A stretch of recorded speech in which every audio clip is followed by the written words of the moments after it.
Squid game season 3 ने बवाल काट दिया यार। मैं रोया हूं सीजन 3 को देखते हुए, या फिर सही में सीजन 3 था ही इतना इमोशनल। बाकी बाबा ending is super super awesome, best ever ending रही है। करते ब्रेकडाउन और एंडिंग को भी एक्सप्लेन, तो वीडियो थोड़ी लंबी हो सकती है लेकिन मजा बहुत आने वाला है, सो लास्ट तक जरूर बने रहना। फर्स्ट ऑफ ऑल यही कहना चाहूंगा कि क्या वाकई में सीजन 4 कंफर्म है? देखो मैं ये फॉर श्योर नहीं कह रहा हूं, लेकिन जिस हिसाब से एंडिंग हमें दी गई है ये डेफिनेटली एक पोस्ट क्रेडिट सीन की तरह काम करके गया है, क्योंकि यूएसए में अमेरिकन सेल्समैन के साथ दाकची गेम खेला जा रहा है। तो क्या मैं ये मान लूं कि सीजन 4 अमेरिकन स्क्विड गेम होने वाला है? क्योंकि कोरियन स्क्विड गेम तो नष्ट हो चुका है, खत्म हो चुका है आज इसी वक्त से, जिसे अपने फ्रंटमैन ने ही नष्ट कर दिया है, तबाह कर दिया है। या फिर वो र्यूमर भी सच होने वाली है कि कोरियन स्क्विड गेम की तरह वर्ल्ड में और भी जगह जगह स्क्विड गेम चल रहे हैं। मानो या न मानो, पर ये सीजन 4 का हिंट था। तो जैसा कि हम लोगों ने थ्योरी बनाई थी कि 3 ही फाइनलिस्ट बचेंगे at the end, means player 333, player 222 and Gihun, और वही देखने को भी मिला। बवाल एंडिंग थी। डायरेक्टर वेंग डोंग यूक ने कोई भी पार्शियलिटी नहीं करी, एट द एंड गिहुन को भी मार दिया।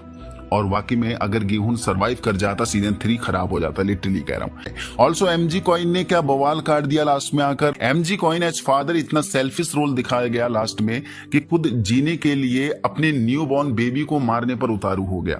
एमजी कॉइन पहले भी रिस्पॉन्सिबल और सेल्फिश था, जो अपने बारे में सोचता था, तभी वो जुनही को छोड़कर गया था ऐसी हालत में, और वो एंड में भी रिस्पॉन्सिबल एंड सेल्फिश ही दिखाया गया उसको, जो सिर्फ अपने लिए सोचता है और वो अपने बारे में ही सोच रहा था। यस, डायरेक्टर साहब चाहते तो इजीली हैप्पी एंडिंग दिखा सकते थे, एमजी कॉइन, गिहुन एंड बेबी एक साथ तीनों को जिंदा छोड़कर, लेकिन बेबी के अलावा किसी भी कैरेक्टर पर कोई सिंपैथी नहीं दिखाई डायरेक्टर साहब ने। भाई ये सॉलिड ऑसम। तो मैं फिर एक बार और कहना चाहूंगा कि बहुत इमोशनल सीजन था ये वाला सीजन 3, क्योंकि ये एंडिंग डाइजेस्टेबल एंडिंग थी ही नहीं। Death scenes was super awesome. पहली दफा जो मेरा दिल टूटा प्लेयर 120 की डेथ में, जो अनएक्सपेक्टेड थी। प्लेयर 120 के मन में ख्याल आया था कि मैं खुद को बचा लेती हूं, क्योंकि उसे रास्ता ही मिल गया था, लेकिन वो भलाई करने गई और बदले में मौत मिली उसे। Amazing concept. देन उसके बाद जुनही की डेथ में तो मेरे आंसू ही निकल आए थे, क्योंकि जुनही को बचाने के लिए ज्यूमजा और उसके बेटे ने अपनी कुर्बानी दी थी, साथ में 120 ने भी अपनी कुर्बानी दी थी, और बाद में मिला क्या, जुनही भी मारी गई। माइंड बॉगलिंग प्लॉट था ये मेकर्स की तरफ से।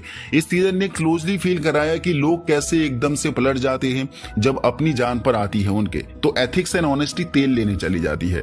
और लास्ट के 2 एपिसोड में हमने यही देखा, वो ह्यूमैनिटी को शर्मसार करने वाला कॉन्सेप्ट। बाय गॉड सीजन 3 का थैनोस नामग्यू था इस बार। किलर एटीट्यूड और उसके साथ एमजी कॉइन का वो कॉन्सेप्ट, वो मिश्रण, मीन्स दोनों लोगों का मिलके भेड़ियों की तरह शिकार करना, ब्लू प्लेयर्स का नामग्यू ने लिटरली मजा दी। बाकी मैं फिर कहूंगा कि हाइड एंड सीक गेम का जो मजा था वो सिर्फ और सिर्फ नामग्यू बढ़ा कर गया है। बाकी जंप रोप गेम इतना स्केरी होगा ये कतई उम्मीद नहीं थी।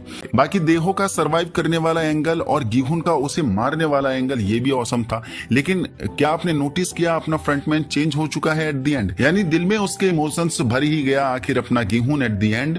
फ्रंटमैन ने लास्ट में गिहुन का टेस्ट लेना चाह रहा था, उसे अपने जैसा जल्लाद बनाना चाह रहा था, कंपेयर कर रहा था कि इसके पास अगर ये ऑप्शन होगा तो ये भी मेरी तरह डिसीजन लेगा या नहीं लेगा। जैसा कि ओइल नाम ने मुझे चॉइस दी थी और मुझे जल्लाद बनाया था, सोते हुए को मारने वाला एंगल।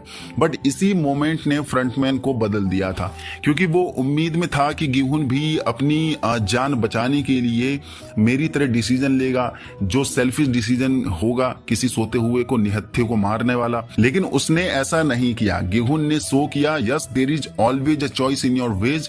तुम कभी भी खुद को बदल सकते हो, डिपेंड आप पर करता है कि आप कौन सा रास्ता चुनोगे। गिहुन ने फ्रंटमैन के दिमाग में ये बात सेट कर दी कि चेंज होने के लिए कोई स्पेशल मोमेंट की जरूरत नहीं पड़ती है, आप कभी भी चेंज हो सकते हो। और यस, फ्रंटमैन चेंज हुआ एट द एंड। उसने कोरियन स्क्विड गेम को ही डिस्ट्रॉय कर दिया। ना रहेगी बांस ना बजेगी बांसुरी। जुनही के बेबी के नाम सारे पैसे कर दिए और अपने भाई जुनहू को दे दिया। गिहुन की बेटी के नाम गिहुन के सारे पैसे कर दिए जो उसकी बिल्डिंग में रखे हुए थे उस होटल में। तो तुम समझ रहे हो फ्रंटमैन इतना पावरफुल कैरेक्टर था एंटायर टाइम, लेकिन अपना फ्रंटमैन चेंज तो हुआ है। गेहून की मौत ने अपनी फ्रंटमैन को अंदर से बदल कर झकझोर के रख दिया है। एंड लास्ट में जो हमने एच post credit scene USA version का स्क्विड गेम का वो दागची गेम देखा, तो क्या फ्रंटमैन अब दुनिया में जहां जहां भी जितने भी स्क्विड गेम चल रहे हैं उन सभी स्क्विड गेम को डिस्ट्रॉय करेगा?